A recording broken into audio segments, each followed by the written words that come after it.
Баршаңызға ассалаумағалейкум. Бүгін мен сіздерге ауызашардың екінші күніне арналған өте жеңіл тауық аяқтарынан кешкі асты дайындап көрсетпекшімін.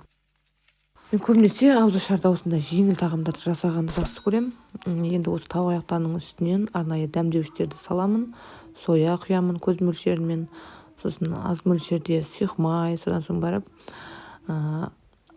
тұз болса әртүрлі дәмдеуіштерге байланысты салсаңыздар болады. Сосын үстінен майонез салып жақсылап араластырып аламыз.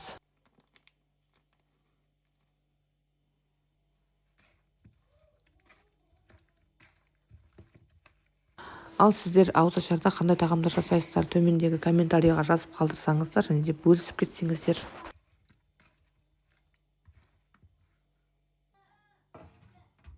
Мен тауық аяқтарын барынша ерте маринадтап қойған жақсы көремін. Мен сағат 10-11 кезінде маринадтап қоямын дәл осылай. Содан соң барып ауызашарға бір жарты сағат қалғанда пісіріп алуға тырысамын. Енді тауық аяқтарын осындай пешіміздің противендеріне жайғастырып аламыз. Міндетті түрде пешімізді 200 градусқа қыздырып қоямыз.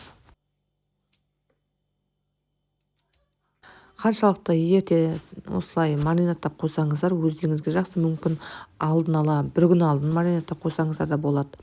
Енді картоптарымызды жаңағы маринадтан қалған дәмдеуіштерге жақсылап араластырып, үстіне салып, осылай қызып тұрған пешімізде 200 градуста 45 минутта пісіріп аламыз.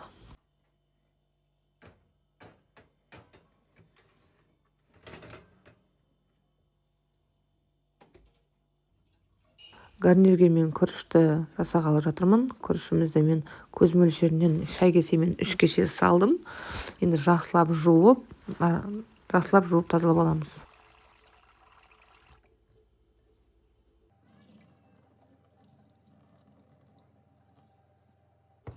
Енді осы күрішімізді жақсылап қуырып аламыз, қазір экранда көрсетілгендей етіп.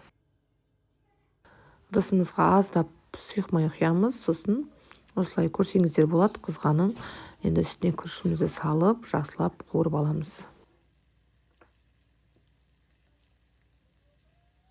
Аздап үстіне дәміне қарап тұз саламыз. Енді астын алмас үшін осылай жақсылап майымызға қуырып аламыз. Міндетті түрде жақсылап қуырып алыңыздар. Содан соң барып үстіне қайнап тұрған ыстық суды құйып, өте көп құйып жүрмеңіздер. Осы күріш бататындай етіп, үстінен 5 мм-дей етіп құямыз. Кешкі асымыз дайын болып қалды. Мен тауық аяқтары пісіп шықты 45 минуттың ішінде. Мен соның арасында шам намазында оқып алдым. Енді күрішіміз де дайын болды. Қарап тұрсаңыздар, өте тарам-тарам болып шықты.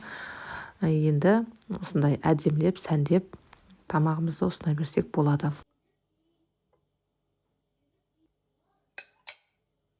Ұстап жатқан оразаларыңыз қабыл болсын.